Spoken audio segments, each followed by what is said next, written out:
This is a Cirrus SR20 cockpit recreated at home. Flight school level training fidelity in a setup that fits in my home office. Built on a modular aluminum frame with controls and avionics exactly matching the real aircraft, it runs study level software on an ultra-fast custom PC. This home flight simulator is my version of state of the art.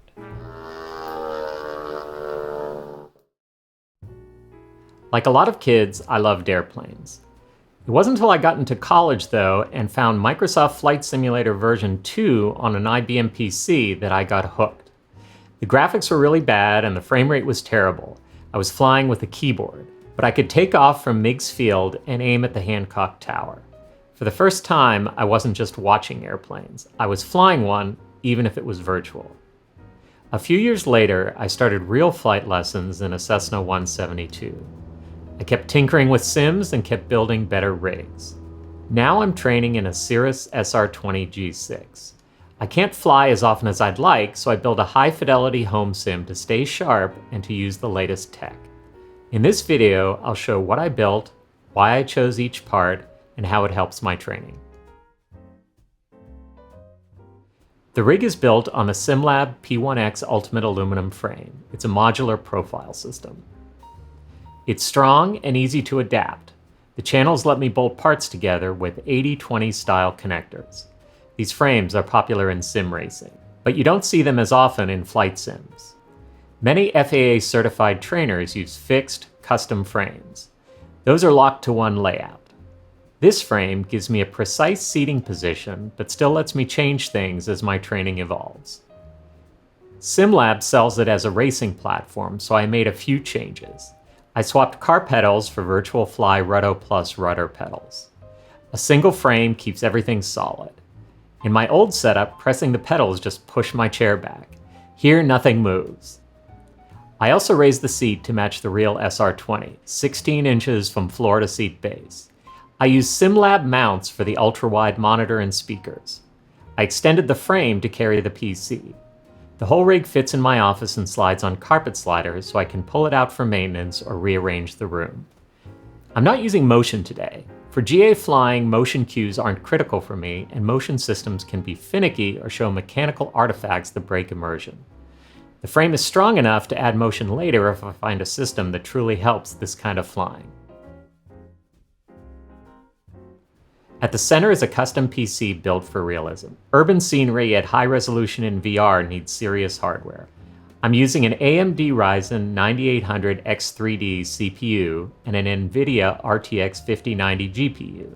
I found that in GA flying, the CPU usually isn't the limit. Graphics are.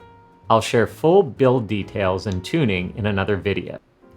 My main display is a Samsung Odyssey G9 Neo. It's a 57-inch curved ultrawide. It gives me a wide view without a wall of screens, and it still fits in my office. The curve keeps the sight picture natural. With the seat set right, it feels immersive but not overwhelming. For now, the ultrawide is the right balance. It's sharp, smooth, and reliable day to day. I can still switch to VR when I want maximum immersion. Audio is underrated in flight sims. I'm using Genelec 8010A studio monitors with a 7040A sub managed by a mini DSP Flex DAC. These are studio speakers, which you don't often see on a sim.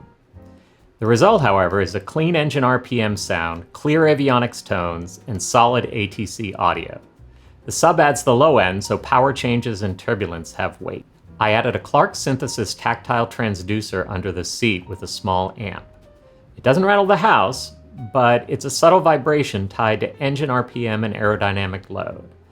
This shines with well-made aircraft in Microsoft Flight Simulator, where the audio is excellent.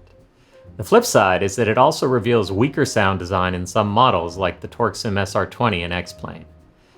Even with that trade-off, audio has been one of the best upgrades. It's not just fun, it adds training value by making each session feel closer to the real airplane. The core of the cockpit is the RealSimGear Cirrus SR20 panel. It mirrors Garmin Perspective Plus, which is the SR's G1000 NXI variant. I have dual 10-inch PFD and MFD screens, the avionics stack, and the real switches and knobs. The sim pops out the displays to these screens.